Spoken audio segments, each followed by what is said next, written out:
Welcome back to Talent Hub Talk. We are now over halfway through 2024, and today I'm here to review what we saw in the ANZ Salesforce market through April, May, and June. I wish I was here to tell you that the market is back to its buoyant best, but the reality is that through the last quarter, we saw much of the same as we had done in the previous couple.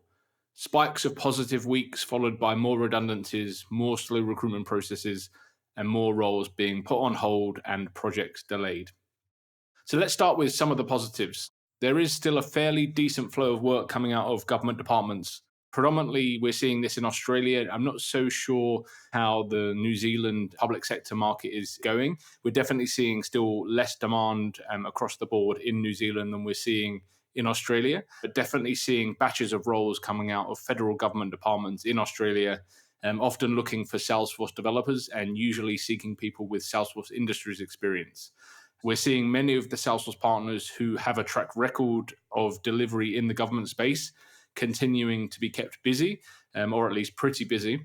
And partners without government relationships are starting to look to secure their spots on procurement panels that will enable them to engage with the different departments. So definitely get a sense that the market is being, I won't say propped up, but definitely kept more buoyant by public sector right now. And that seems to be where a lot of the projects and demand are. There are some interesting projects kicking around outside of the public sector space. We've seen some interesting transformations in the health cloud space, some media cloud work, and also some revenue cloud work over the last few months as well. We definitely are starting to see more and more demand and more work for Salesforce Industries professionals.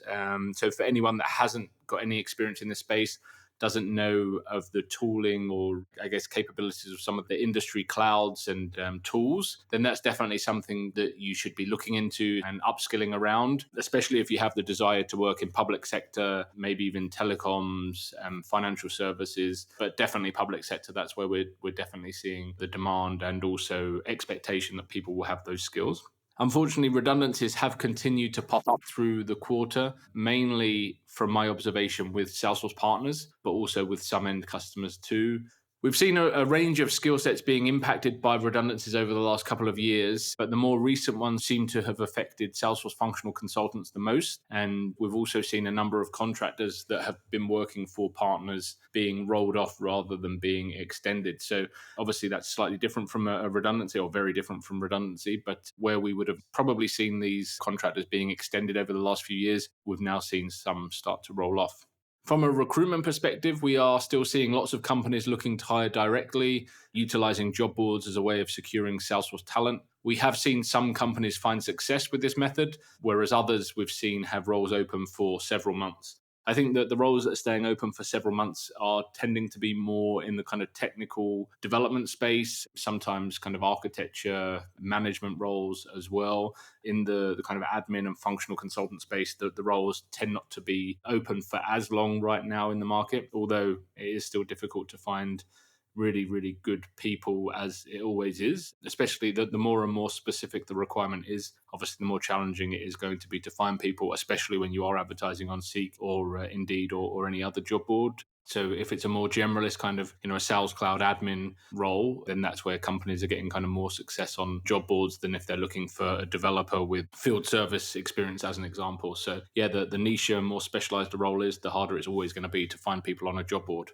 There are still high numbers of applicants for jobs. Again, we're seeing high, couple of hundred applicants to some jobs with our customers. But again, only a small percentage of these applicants are right for the role in most cases. We are also seeing a lot of applicants for roles that, they're applying to a permanent role, but the reality is they actually want a contract role. They're hoping that customer will see their CV and decide to go down the contract route, or they're just keeping their bases covered. So yeah, even some of the people that are applying for roles that are suitable for the role actually aren't targeting that kind of role. And, they're actually hoping that a contract role will come up instead in the meantime. So that's something to keep an eye on as well. There's been some alarm bells ringing over the last quarter as well, where a couple of customers that I'd heard of have found out that contractors have been doing more than one job. And so they thought they had the contractors' complete attention for 8 hours a day. And they're finding out that contractors are working for a few different, or at least two companies at one time. And that's probably been the most alarming thing out of the last quarter, and something that I've recorded a previous podcast on around red flags and things hiring managers should look out for. But yeah, that's something that has crept back into the market. I'd heard a fair bit about that through COVID when the market was especially busy. But when the market's dropped off and that there aren't as many opportunities, it's interesting that that's still happening. So something to keep an eye out for as well.